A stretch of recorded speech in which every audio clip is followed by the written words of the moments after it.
Polling suggests the government headed for defeat. The Prime Minister in defensive territory, Anthony Albanese very much in offensive territory in the seat of Flynn in Queensland. Let's go through the numbers as we see them in the polling today. Andrew Clennell, our political editor, is with me. First of all, before we get to those polls, quite ambitious polls in the Australian, let's start with the debate last night. How did they go? And does it change a thing? Well, probably not. I mean, I felt in terms of strength of performance and appearing self-assured, Scott Morrison beat Anthony Albanese in the third and final debate of the campaign on Channel 7 last night. The PM just seemed a bit slicker and the opposition leader looked nervous. With Albanese perhaps hyper-conscious of not making any more mistakes on the campaign, how slick the performances were apparently did not matter when it came to the audience vote, which showed a clear victory to Albanese. It is Albanese's third audience vote victory of the campaign, starting with the Sky News People's Forum in Brisbane. Here are some of the highlights from last night. I'm talking about employees. You're talking about people who choose to be in small business. And no, I'll tell you what, small business people... I'm talking about workers. If the Fair Work Commission grant a 5% increase, that's 2 cups of coffee a day. People won't be worrying about what their wages are. They'll be worrying about whether they have a job. He's a loose unit when it comes to the economy. Australia doesn't need a weak government. It doesn't need a weak government that has to negotiate for its existence every single day. And as much as I respect what he's been able to achieve, I just don't believe that he's been able to demonstrate that he's able to get across the detail to do this job. But the idea that $1, Scott just spoke about the strength of the economy that he says is there. People who helped get us through the pandemic, they deserve more than our thanks. They don't deserve a real wage cut. Sometimes in politics it does not matter what you do or say, things just do not run your way. There is some suspicion around the traps. This is where the Prime Minister is at present after a swag of polls has shown him consistently behind, even as Anthony Albanese has made a few blunders. But as one Liberal said to me about the final week, we are close enough if good enough, and this is probably true. As part of a series for Sky News during the campaign, I came along as candidates door-knocked 4 seats in 3 states. I visited 2 marginal Liberal seats and 2 marginal Labor seats. I went out with 2 Liberal candidates and 2 Labor candidates. I found voters unconvinced about Albanese generally, but certainly very much over Scott Morrison. Here are some exchanges from the seats of Robertson from the New South Wales Central Coast, which I think will likely fall from the Liberal Party to Labor despite a 4.2% margin. Also from Swan in WA, tipped to fall from the Liberals to Labor. Blair, a marginal Queensland Labor seat, tipped to remain with Labor. And Gilmore, New South Wales South Coast, seen as touch and go, but marginally in Labor's favour, despite former Liberal State Minister Andrew Constance running for the seat. Look, I've not seen hide nor hair of our Member of Parliament, Lucy Wicks, since the last election campaign, really. You know, she makes tons of promises. She's even making promises again in the run-up for this election that she made in the run-up for the last election, and they've just not delivered on in between.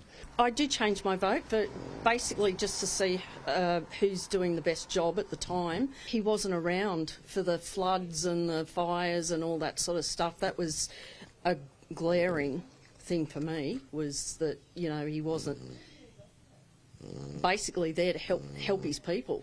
But you said this bloke, Andrew Constance, is okay. Why do you think that? Because whenever I've heard him speaking, he spoke in genuine. He's a genuine sort of person. A bit of dishonesty in the Liberal government at the moment.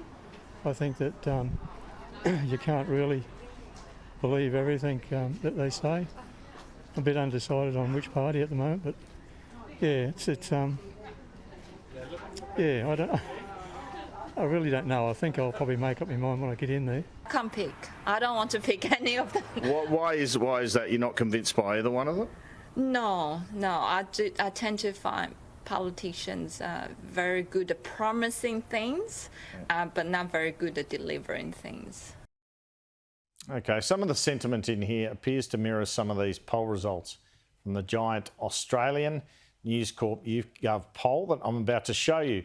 Now, Liberal operatives say be very cautious with these results. It is small samples in each seat after all. But there's a common trend in these which should worry them. The government, with a slim margin, is failing to win any seats off Labor in these results. And Labor is winning several seats off the coalition. The Liberals still have hopes that if momentum goes their way, they can fall over the line, perhaps in minority government. They remain unconvinced Albanese can form a majority and think he might be forced into minority government were he to win. But Labor are increasingly confident. Their poll results are not dissimilar to these produced by YouGov. Don't forget, at present the coalition, if you count Craig Kelly's seat of Hughes, effectively has 77 seats in the House of Representatives, Labor 69. So for minority government, Labor probably just needs 4 to 5 net wins. For majority government, they need 7.